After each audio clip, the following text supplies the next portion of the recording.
J'ai le plaisir d'accueillir Virginie qui vient partager son expérience, du coaching avec moi et elle va nous expliquer, sa situation. À l'origine, elle est venue vers moi justement pour l'accompagner sur, ses choix professionnels, son prochain chapitre professionnel. Virginie, j'aimerais bien qu'on l'entende de tes mots. Est-ce que tu veux nous partager quelle était ta situation avant de démarrer le coaching, les problématiques auxquelles tu faisais face, comment tu te sentais? Et oui, merci. Bonjour Gloria. Alors, j'ai, plus de 50 ans, j'ai 54 ans et je travaille dans le domaine du cinéma d'animation depuis une trentaine d'années. Et donc j'ai eu tour à tour différents statuts, mais principalement celui d'intermittente du spectacle, en France. Et j'ai également créé une société, coopérative, dans laquelle j'ai été impliquée pendant 5 ans. Et donc, j'avais retrouvé le statut d'intermittente et je me disais qu'à l'âge que j'ai, il me restait une dizaine d'années à travailler et j'avais envie d'être accompagnée pour designer ce dernier chapitre professionnel et faire quelque chose qui m'amusait et qui me correspondait le plus possible. Voilà. OK, et est-ce que tu faisais face, à certaines difficultés justement dans ce design? Est-ce que tu avais des questionnements, des doutes? Oui, il y a 2 difficultés majeures. La première, c'est mon profil. Donc, comme je dis boule à facettes, je me rappelle bien que je t'ai découverte, en interview dans un podcast avec Mathieu Pley, où j'ai entendu plein de personnes qui m'ont beaucoup inspirée. Donc je me suis dit qu'il était possible d'être accompagnée par, quelqu'un comme toi, parce que jusqu'à présent, ce profil ou bien je n'osais pas montrer toutes les facettes, même aux personnes qui pouvaient m'accompagner et même, dernièrement, il y a eu un parcours qui ne m'a pas convenu, où je pensais être, en sécurité avec quelqu'un qui connaissait les hauts potentiels intellectuels et ça a finalement mal tourné. Ça, c'est la première difficulté, c'était mon atypisme, la singularité et la seconde, c'est plutôt les questions économiques. En tant qu'intermittente du spectacle, je n'ai pas travaillé les 6 derniers mois et donc c'était pas forcément raisonnable de m'engager dans une dépense, mais que j'ai finalement, vécu comme un investissement pour justement la prochaine décennie. Mais justement, tu as déjà répondu à la question que j'allais te poser après, c'est, voilà, s'il y a eu des doutes, bah, dus à la fois à ton expérience passée, c'est pas évident, hein, quand, on a osé se lancer et que finalement on n'a pas trouvé un accompagnement qui nous convenait, et effectivement, comme tu disais, tu as la question financière aussi. Qu'est-ce qui t'a finalement décidé à t'engager? Qu'est-ce qui a été déclencheur pour toi? Alors tu as commencé à le dire déjà, je sais pas si tu veux rajouter quelque chose? Bah, en fait, c'est finalement cette vidéo parce que j'ai été beaucoup accompagnée pour créer la coopérative et j'adore ça, j'adore. Mais il y avait eu cette blessure, voilà, où je me suis complètement, recroquevillée dans ma coquille en disant: «Ah mince, si je vais vraiment plus personnellement», parce qu'être accompagnée en train de créer une société coopérative, c'est vraiment appliqué à la structure, que j'étais en train de créer. Alors que là, quand le matériau, c'est vraiment moi, je suis beaucoup plus vulnérable. Il y avait ça et vraiment ce qui m'a convaincue, c'est de te voir, de t'entendre et aussi le temps que tu prenais pour, répondre, de manière la plus authentique possible. Et puis j'étais allée farfouiller bien sûr sur, LinkedIn, pour en voir un peu plus de ton profil et j'ai vu le bouton, c'est comme la potion dans Alice aux merveilles, au pays des merveilles, 30 minutes, un essai! Oh, il est génial! Donc j'ai appuyé sur le bouton et puis là, c'était terminé, c'était démarré, quoi. Le fait de pouvoir comme ça, bah, tiens, essayer et comme ça, pas à pas et bon, je vais pas, aller sur les autres, le développement de l'accompagnement, mais c'est vraiment de pouvoir, aller vérifier, de pouvoir échanger, de pouvoir, goûter finalement comme une bonne bouteille de vin et ben ça a été parfait pour moi pour m'engager en confiance et Mmh. vraiment m'impliquer totalement. Ouais. J'aime bien le fait que tu commences déjà à toucher, quelque chose qui est important pour moi et ça, je le dis justement pour les personnes qui se questionnent un peu sur comment être accompagnées, professionnellement, c'est le fait que de suite, tu as commencé à emmener aussi la partie personnelle et c'est vrai que pour moi, c'est indivisible. C'est-à-dire qu'évidemment, peut-être qu'on a un besoin à l'origine qui est: «OK, comment je vais designer ma vie professionnelle?» parce que derrière, il y a une personne, en fait et c'est sûr que, en tout cas pour moi, pour travailler avec moi, c'est que je vais évidemment avoir une réflexion qui est orientée professionnelle, mais ça va forcément, vu la profondeur du travail qu'on fait, nous venir toucher à d'autres aspects plus personnels et que la personne soit prête à aussi aller sur ce chantier-là. Et c'était ton cas. Donc, Oui, vraiment, vraiment, parce que, le cadre de vie, d'éventuels, enfants à charge, c'est mon cas. Mon fils qui a 15 ans, qui vit exclusivement avec moi, voilà, les questions de disponibilité, de niveau de vie et cetera, bah, c'est du domaine privé et en même temps, c'est complètement lié, au choix professionnel. ouais, tout à Mmh. fait. Hem, une drôle de question peut-être, mais qu'est-ce qui se serait passé pour toi si tu avais pas fait d'accompagnement? Misère. Je pense que, oui, je sais. Je pense que je serais, encore avec des questionnements, sans fin. Des Mmh. questionnements qui m'entraînent vers le fond et qui me font de plus en plus, douter de mes capacités. C'est ce qui peut sembler délirant par rapport à mon CV, ce que me disait un jour la conseillère, du Pôle emploi à l'époque: «Oui, voilà, vous avez vu votre CV, vous avez vu votre CV» et je pense que je pourrais tout à fait être là-dedans, être capable, intellectuellement de tout démonter pour montrer qu'à mon âge, je suis encore à me demander ce que je ferai quand je serai plus grande. Mmh. Et grâce à l'accompagnement, c'est tout l'inverse qui se produit. C'est toutes ces pièces de puzzle, toutes ces expériences, toutes ces rencontres et ben, finalement, je découvre, une espèce de fil doré qui relie tout ça et ce fil, c'est moi, en fait.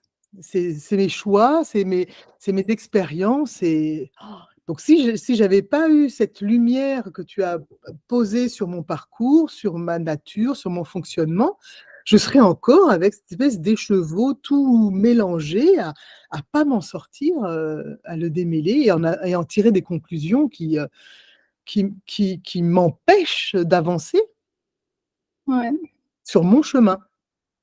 yes.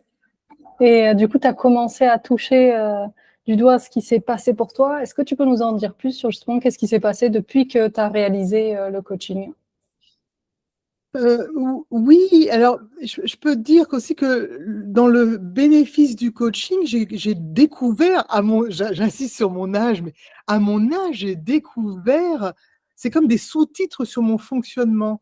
Ça semble évident et comme, j'avais pas, cette partie du mode d'emploi, et ben, je le respectais pas et donc j'étais pas au contact, pour les prises de décision, par exemple, il y a eu des éléments que tu m'as offerts, essentiels. Donc qu'est-ce qui se passe au final? C'est que je vais prendre des décisions qui me conviennent beaucoup mieux et même, bon, on peut aller au-delà jusqu'à attirer des choses qui me correspondent plus, mais donc qu'est-ce qui se passe? Et ben là, hier, j'ai fait la rentrée à l'université. J'ai accepté de donner, un cours. C'est vraiment un cours qui repose sur mon métier, sur mon travail, donc c'est du partage d'expérience et j'enseigne, vraiment en restant en lien avec le terrain. Donc je l'ai déjà fait à la fac, mais je m'étais interrompue pour, travailler en production sur des films et je me redécouvre enseigner différemment, de manière très authentique et avec le désir, ardent de me connecter à ces jeunes qui ont vraiment une vingtaine d'années, hein, tout jeunes, heu, pour être dans le respect aussi de leur nature profonde à eux et elles. Donc ça, c'est une branche et je me suis embarquée à nouveau dans un projet de création de coopératives et ça franchement, c'est miraculeux parce que je pensais avoir été, tellement blessée par l'échec, ce que je vivais vraiment comme un échec, de la précédente je me rends compte à quel point, tout ce que j'ai appris, sur cet épisode, ah oui, peut-être que c'est ça. Ça va me permettre de tirer beaucoup d'enseignements de mes victoires et pas seulement de mes échecs. Je pense que jusqu'à présent, j'apprenais beaucoup plus, alors par essai-erreur bien sûr, mais à tirer beaucoup plus de conclusions de ce qu'il fallait plus refaire, mais pas, voir, ce que je pouvais refaire autant de fois que je voulais parce que ça marche, parce que c'est moi, parce que je sais bien le faire. Donc c'est peut-être le la principale. Donc là, je m'embarque dans ce dossier pour être, intégrée dans un incubateur et faire, créer une coopérative très, très, singulière, où moi-même, des fois, j'ai du mal à comprendre ce que je veux faire tellement c'est innovant et alors là, voilà, toutes mes facettes, vibrent. Donc c'est les choses principales, voilà. Et ce que j'adore, si tu es d'accord pour partager, c'est justement quand tu as commencé à parler avec cette personne qui est voilà, l'administrateur, je sais pas, de l'incubateur, j'adore comment tu racontes la réaction que tu as eue et comment cette fois tu as pris cette réaction, si tu veux bien nous raconter.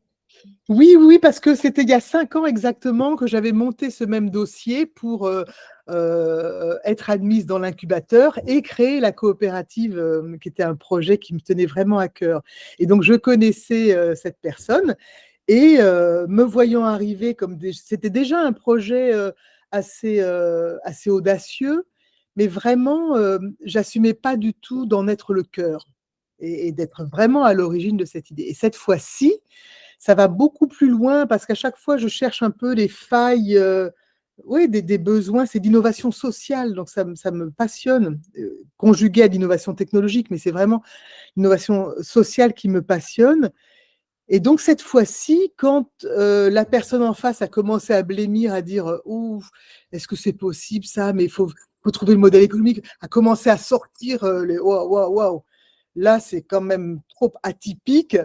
Je me suis, frotté les mains, intérieurement, me disant: «OK, si les réactions sont telles, c'est vraiment, qu'il y a quelque chose à faire et que je suis vraiment la personne idéale pour aller, inventer ce truc qui va, réjouir mon cerveau et tout mon être, alors que d'autres vont dire: oh là là», comme, il y a 5 ans quand j'étais partie dans ce projet qui a très bien fonctionné, hein. Finalement, malgré toutes les avertissements, les peurs autour de moi, c'était une bonne idée. Donc je pense qu'à nouveau, c'est une bonne idée et que je fais un pas de plus. Mais cette fois-ci, avec, voilà, renforcé du coaching, du mode d'emploi, de tout ce que j'ai pu, vraiment, prendre, digérer comme un bronzage, comme un bon repas, de rester bien au centre de mon projet et d'assumer toute sa singularité, Ouais. Je pense que ce qui est vraiment, moi, ce que j'ai vu, c'est, tu as toujours eu, tu vois, une façon spécifique d'avancer. Tu vois, on a beaucoup utilisé le terme de hors norme, Mmh. presque parfois ça peut faire peur, et c'est quelque chose qui résonne quand même beaucoup avec les profils atypiques, à la fois dans ta façon d'être, ta façon de faire. Or, avant, c'était peut-être, OK, j'avance à petits pas, je me cache peut-être et j'essaye de j'y vais, mais bon, je sens que soit ça dérange. Et là, maintenant, c'est non, mais en fait, je sais que c'est ma joie, que c'est moi qui fonctionne comme ça et ça fait partie de mes atouts et de mes talents.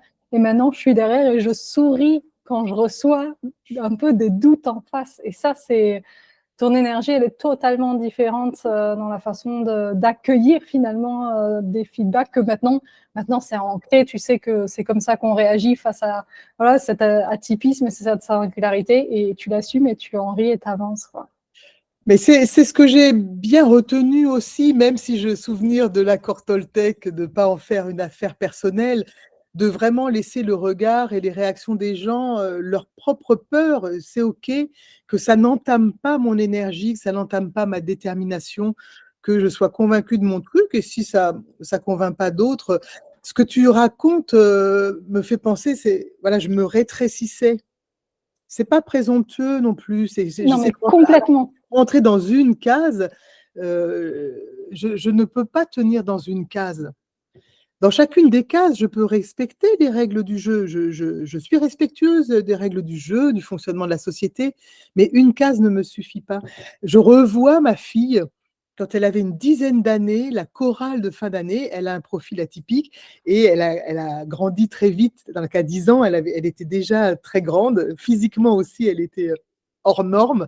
Et je revois le spectacle de chorale de fin d'année où j'aperçois de l'arrière que ma fille plie ses genoux pour ne pas dépasser du rang. Ça me fait cette impression-là. Je cesse de me rétrécir pour rassurer la personne en face de moi. Si elle a des peurs, ce sont ses peurs. Moi, je suis en train de mûrir un projet. Après, charge à moi, c'est là où j'ai des efforts à faire. Je ne suis pas du tout arrivée, mais c'est de dire qu'est-ce que je peux dire, pas dire, à quel rythme, qu'est-ce que je dévoile de mon processus de réflexion, de création. Est-ce que je montre juste la partie visible de l'iceberg? Euh, voilà, d'essayer de prendre le temps de bien jauger qui est en face de moi pour savoir ce que je peux délivrer ou ce que je garde comme une recette, des coulisses de fabrication qui m'appartiennent et qui ne seront pas forcément appréciées à leur juste valeur. Voilà. Ouais, c'est exactement ça. C'est comme tu dis, voir ok, qui est en face et qui a la capacité d'accueillir finalement toutes tes facettes, parce qu'on avait pris cette image aussi de la boule à facettes, Oui, et qui est apte à un moment X d'accueillir uniquement ça et t'appuyer sur ton intuition aussi sur ça. Et ça, c'est vraiment, ça fait quand même partie aussi des challenges, je pense, pour beaucoup de personnes atypiques de justement jauger, ok, quel est, qu'est-ce qui est juste là maintenant et qu'est-ce qui peut être. C'est assez impalpable de se dire que c'est l'intuition qui va nous dire ça. Il faut être quand même suffisamment à l'aise en soi. Et pour moi, c'est comme oh, je peux raconter les jeux parce que je pense à un truc. C'est pour moi, quand je dialogue avec quelqu'un, ce serait comme si on n'avait pas la même langue maternelle. Et donc, il faut vérifier le niveau de compréhension de l'autre. Donc, c'est Ouais, pas plus prétentieux que ça. ouais, Se dire, quand l'autre a la capacité de comprendre, c'est comme si on ne parlait pas la même langue. Donc, je sais très bien que comme c'est câblé dans mon cerveau, tout le monde ne va pas comprendre si je me mets à et ça me fait penser à une des pépites, un des cadeaux, c'est pour tester cette intuition, de dire si j'aime, j'aime pas, ou j'ai envie, j'ai pas envie, je suis inspirée ou pas, c'est d'avoir trouvé finalement les huîtres que j'aime pas manger et le chocolat dont je raffole et de me dire est-ce que c'est plutôt huître ou chocolat et ça me donne oui, une espèce de petite appli à moi, intime, en disant ah, on propose quelque chose, plutôt huître ou chocolat. ouais. Pour faire le lien aux personnes qui écoutent, c'est en fait on a travaillé avec le design humain, c'est-à-dire que on a vraiment, j'ai expliqué à Virginie son design et on a travaillé avec cette sensation qui pour elle, voilà, c'est cette polarité huit chocolat, quelque chose qu'elle aime pas du tout et quelque chose qu'elle aime, et voir ok comment mon corps réagit face à une proposition, comment mon corps réagit et pour être guidé aussi par le corps et pas que le mental. Oui, ce design humain, là, ce human design, c'est vraiment très, très puissant et c'est surtout que tu le traduis. En tout cas, moi, c'est là où j'ai senti le sur-mesure. Moi, j'ai besoin que ce soit ludique, j'ai besoin que ce soit imagé. Et donc, d'une grille de lecture qui est quand même très complexe, ça la met à ma portée. Et c'est surtout que ça devient vraiment un instrument que dont je peux jouer pour mieux vivre, pour mieux décider, pour mieux me déployer. Ouais, Et je pensais à ça par rapport à l'intuition. Que ça me donne une boîte à outils pour dire écouter mon intuition, ça peut être un peu abstrait pour moi, ouais, même si je ouais, pense que c'est très intuitive. Et puis même, je vais m'en méfier parce que parfois, je vais confondre intuition et émotion. 100%. Donc, je vais avoir peur et je vais me dire: «Oh, mon intuition me dit de ne pas y aller» et en fait, c'est pas ça. Donc, voilà, j'ai des Ouais, petits outils là, bien pratiques pour ouais. aller chercher l'intuition. Non, mais c'est exactement ça et je suis d'accord avec toi, hein, ça peut être l'intuition, c'est quelque chose dont on parle toujours, mais finalement, faire cette distinction, comme tu dis, entre émotion, intuition, tout ça, c'est le design humain est génial pour justement aller creuser ces aspects-là. J'aimerais bien savoir si il y a quelque chose d'autre. Alors, tu as déjà mentionné plein de choses, mais est-ce qu'il y a quelque chose qui t'aurait particulièrement plu ou surprise ou rendu heureuse dans cet accompagnement? En fait, globalement, je me suis sentie vraiment au cœur du processus vraiment quelque chose de grande qualité et sur mesure. Je pense par exemple aussi à l'espace des séances qui au départ, heu, on avait imaginé que ça durerait moins longtemps, et puis finalement, il y a eu l'été, enfin, mais ça tombait toujours au moment juste, on choisissait les dates, tout ça dans une fluidité. Donc ça, ça ressemble à de la forme et en même temps, voilà, la forme, le rythme que ça a pris, les séances, vraiment, très, très chouette et oui, moi j'ai aimé dès le début, les métaphores qu'on a pu, établir ensemble pour que moi je sois à l'aise pour évoluer. Une fois aussi une méditation guidée qui a été très, très, oui, qui a été très précieuse pour moi aussi, pour m'aider à sortir d'un moment d'inconfort. Donc c'est toujours du sur mesure, Mmh, ouais.